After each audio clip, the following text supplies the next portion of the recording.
दृष्टिकोण। बहुत समय पहले की बात है, एक समृद्ध राज्य में एक निष्ठावान प्रजापालक राजा राज्य करता था। राजा का जीवन सुख सुविधाओं और ऐश्वर्य से भरा हुआ था, परंतु उसके मन में एक खालीपन था। वह सोचता कि यह सब कितने वक्त तक रहेगा, क्या जीवन का यही उद्देश्य है। राजा को अक्सर भगवान और अध्यात्म की बातें अपने ओर आकर्षित करती थी। वह राजा गहरे चिंतन में डूब जाता और सोचता कि राजपाट छोड़कर शेष जीवन भगवान की खोज में बिताना चाहिए।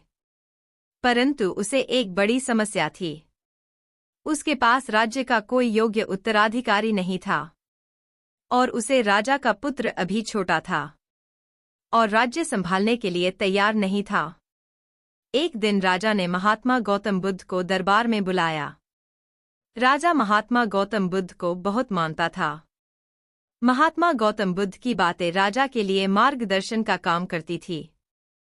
राजा ने अपनी समस्या बताते हुए महात्मा गौतम बुद्ध से कहा, गुरुदेव, मैं राजपद को छोड़कर भगवान की खोज में समय देना चाहता हूँ, लेकिन सोचता हूँ राज्य का क्या होगा।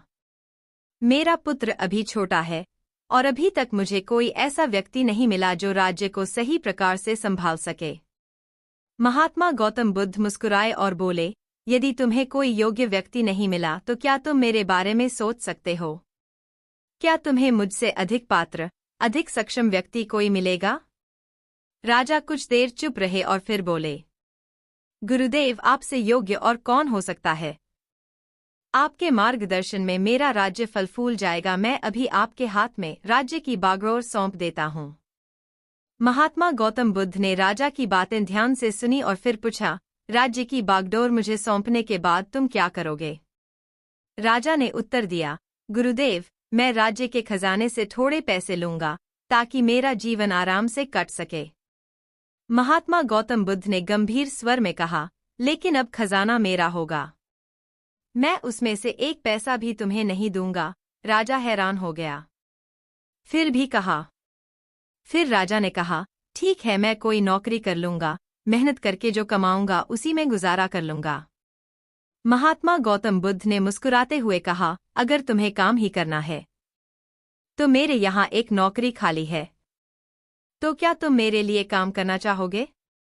राजा ने उत्सुकता से पूछा, गुरुदेव, कौन सी नौकरी?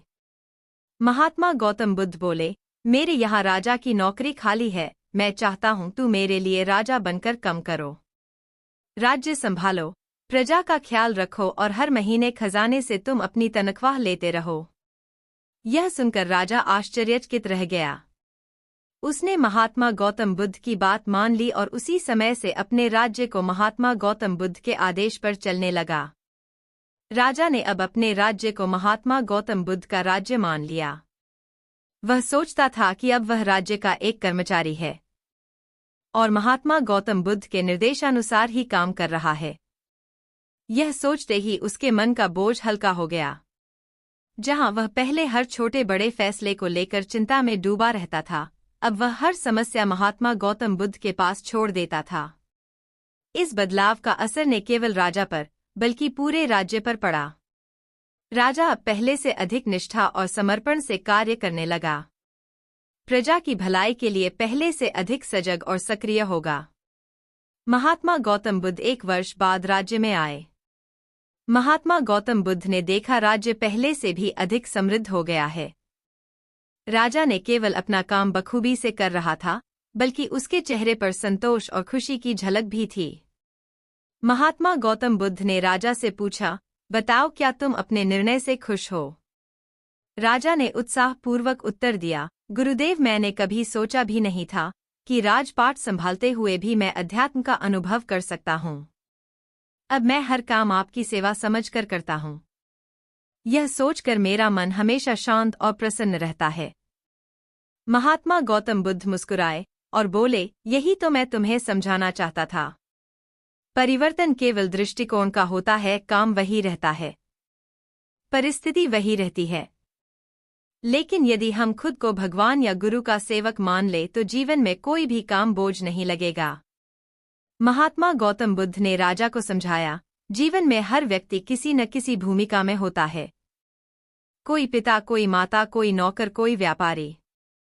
अगर हम हर भूमिका भगवान की दी हुई जिम्मेदारी समझकर निभाएं, तो जीवन में तनाव नहीं रहेगा। मालिक बनने की बजाय खुद को भगवान का सेवक समझ लें, तब हर काम एक साधन बन जाएगा।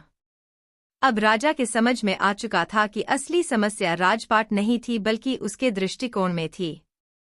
राजा ने राज्य को गुरु का राज्य मान लिया और खुद को केवल एक सेवक। यही सोच उसके जीवन की सबसे बड़ी सीख बन गई। महात्मा गौतम बुद्ध की शिक्षा। जीवन में परिस्थितियां वही रहती हैं, हमारा दृष्टिकोण ही उन्हें सुखद या कठिन बनता है। यदि हम हर काम को भगवान की सेवा समझकर करें, तो जीवन में संतोष और शांति का अनुभव होगा। दृष्टिकोण से ही जीवन बदलता है। ईश्वर की महिमा और मनुष्य का अहंकार। एक बार एक राजा ने अपने दरबारियों और मंत्रियों से एक प्रश्न किया, मैं प्रजा के सभी कार्य करता हूँ। मैं उन्हें अन्न देता हूँ, रोजगार देता हूँ, उनकी पुत्री का विवाह करता हूँ, उनकी सुरक्षा का प्रबंध करता हूँ, उनकी हर छोटी बड़ी जिम्मेदारी निभाता हूँ, तो फिर यह लोग ईश्वर की आरती क्यों उतारते हैं? मेरी पूजा क्यों नहीं करते?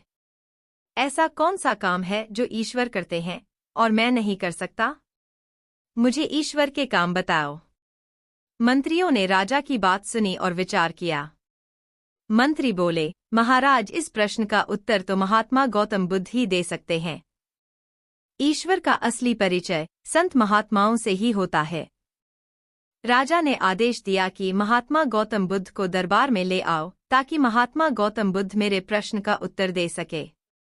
दूसरे राज्य की सीमा पर महात्मा गौतम बुद्ध का आश्रम था। राजा के आदेश पर कुछ सैनिक महात्मा गौतम बुद्ध के आश्रम गए और महात्मा गौतम बुद्ध को सारी बात बताई। महात्मा गौतम बुद्ध ने कहा, कल मैं स्वयं दरबार में आकर इस प्रश्न का उत्तर दूंगा। मंत्रियों ने महात्मा गौतम बुद्ध के आने की सूचना राजा को दे दी। राजा ने भी उत्सुकता से महात्मा गौतम बुद्ध के आने का इंतजार किया। अगले दिन महात्मा गौतम बुद्ध उसे राजा के दरबार में पधारे। महात्मा गौतम बुद्ध ने राजा को देखा और 3 बार हाथ उठाकर प्रणाम किया। राजा ने विनम्रता से कहा, महात्मा, मेरे प्रश्न का उत्तर दीजिए। महात्मा गौतम बुद्ध मुस्कुराए और बोले, मैं आपके प्रश्न का उत्तर अवश्य दूंगा, परंतु पहले आपके प्रश्न पूछना तो आना चाहिए। राजा ने आश्चर्य से पूछा, महात्मा, इसका क्या अर्थ है?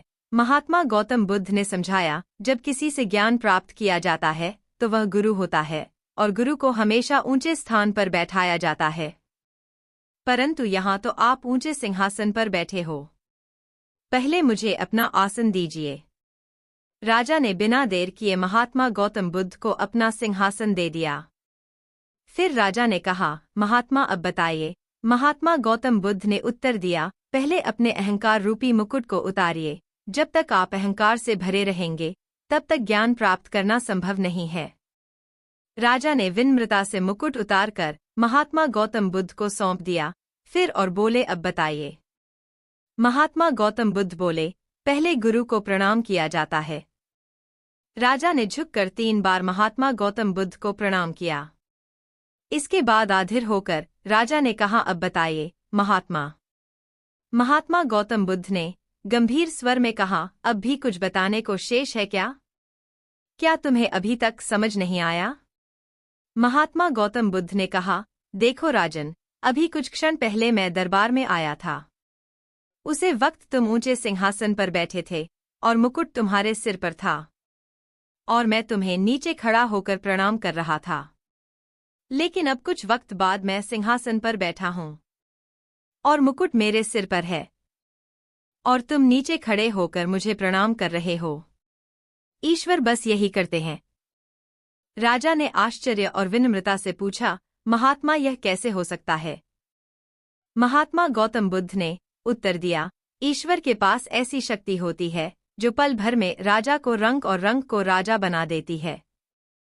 यह काम केवल ईश्वर ही कर सकते हैं, कोई और नहीं।